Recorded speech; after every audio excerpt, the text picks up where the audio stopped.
Yay, 2017 is over. Wasn't worse than the year before, so maybe we should cherish that. In regard to comics, there was no reason for complaining at all. Especially as a trade waiter, I feel that I live in splendid times.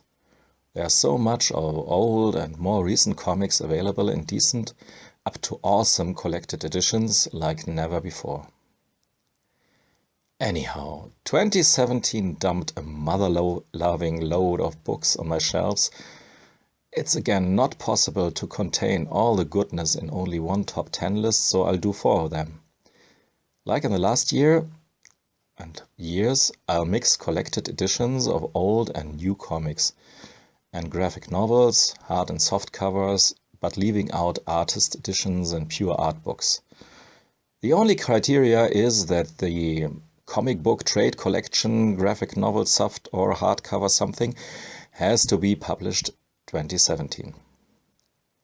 Building my very own little tradition like in the last years, I start with the horror books.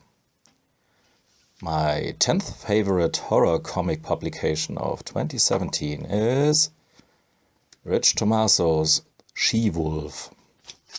It's about... Well, actually, the premise is already given away by the title. It's about girls and werewolves, or girls becoming werewolves and creating havoc. Nice, colorful, loose but decorative fun horror with some cheesecake flavor. Story-wise, it's a bit like some of the crazy stuff from Gilbert Hernandez. Not like the real crazy Gilbert stuff, mind you, but crazy enough to keep me entertained. But since I tore through the second trade of She-Wolf in 20 minutes or so, and I'm a terrible slow reader, it left me wishing for more. A more focused plot and a longer narrative overall. Rank 9 in my top horror 2017 list is Outcast by Paul Acqueta, written by Robert Kirkman, you know, the Walking Dead creator. And there's a scene within book 2 that reminded me more than anything of The Walking Dead. A speech scene in which the main antagonist holds a speech, almost a lecture, Rick Grimes style. Outcast continues to deliver a very solid story about demonic possessions with photoreferential art out of the Sean Phillips school from Acqueta, and the best coloring today. At least the best computer-aided coloring, from Elizabeth Breitweiser. You can flip through Outcast totally oblivious towards the story and just be amazed by her colors. On 8, we have the conclusion of Revival. The oversized hardcover Volume 4 brought us the final chapter.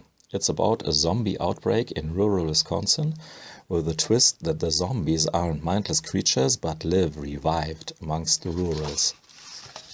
The final is pretty violent, full of gore, and an excellent conclusion for an excellent series. Speaking of an excellent series, The Walking Dead. Forget the haters who want the series to end. I hope it will never end. The Omnibus Bus number 7 is my rank number 7 as well. It collects the issues 145 up to 168 in an oversized format. Granted, you don't need oversized to dig Charlie Adlart's art, but I love these books. The only problem is that in this way I only get my Walking Dead fix every 2 years. But 2017 was a Walking Dead omnibus year, which made it instantly a slightly better year. On 6, we have Where Demented Went It, the art and comics of Rory Hayes. I've shown and talked about it already in panellogy 174, which was devoted to crazy comics from Fantagraphics, and this stuff is crazy, primitive, clumsy and amateurish. The EC spirit filtered through a sensitive, tormented, drug-damaged brain, but full of heart, energy, and that kind of madness some cultures appreciate as holy. Now we're entering the top 5. the goddamned, oversized hardcover, collecting the issues 1 to 5. By the same team that gave us Sculpt, drawn by R.M. Guerra. His rough art is even rougher and better than in Sculpt, in my opinion, and rough doesn't mean less detailed, because the art is detailed like hell on Earth, which is very fitting. And the writer, Jason Aaron, seems to be not a good Catholic either, because the goddamned shows the Old Testament like you have hardly seen it before. Noah is an arrogant douchebag Genghis Khan type, and the first murderer, Cain, has lived for centuries, for he cannot die, but he wants to, because there's no reason for him to survive. And the reader believes him immediately. The grim and dark scenery by R.M. Guerra is not a world you want to live in, not for a minute. Very unsentimental, hardboiled story told with a spectacular art from R.M. Guerra. And did I mention that it's oversized? In this case, it was a very important decision to publish it in a bigger format, because the art is simply worth it. Rank 4 is Dead Man by Kelly Jones, the complete collection. A softcover trade with 3 story arcs, all written by Mike Barron. Grave Doings, Love After Death, and Exorcism. 270 pages full of Kelly Jones at his best. Actually, the first part, called Grave Doings, was a bit generic story-wise, and Jones was looking a bit for the right formula as well. But in the other 2 stories, especially Jones is on fire. His expressive art works fantastic with the character of Boston Brand.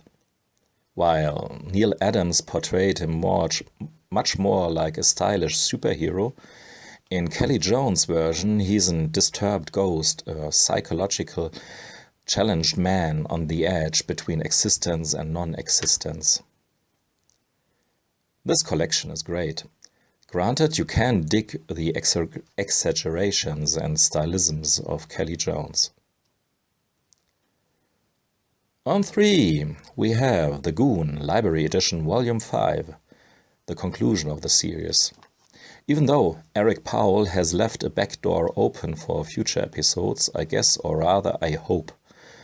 Again, this was great fun overall, even though at some part in the middle it felt a bit like Eric Powell wasn't too sure what to do with his characters, and therefore the story at some places, despite all the clobberings, is treading some water. But even if this volume is maybe not as good as the previous ones, it's still a wonderful tome full of pulp gold. My second favorite horror comic of 2017 is, and I'm actually not sure if it's a horror book at all, because Farrell Dalrymple's universe is a very unique and personalized blend of science fiction, fantasy and horror. But in the second trade of Pop Gun War, subtitled Chain Letter, the horror elements and the unsettling atmosphere prevails in my opinion. Anyhow, regardless, this book would have made it high up in every list I could think of. I like his deliberately handmade look, the crayon pencil coloring, the children bookish sweetness to depict grisly stuff and out there fantasies. Even though it's not easy to retell what's going on in this book. The adventures of the musician Emily, the android guy, and that fat and good-hearted superhero kid Hollis are expanding the Farrellverse you know from the Wrenchies and the first Pop Gun War trade. Farrell Dalrymple will take you on a ride that will make you reading his comics all over and over again. The first place in the 2017 horror comic list is a no-brainer.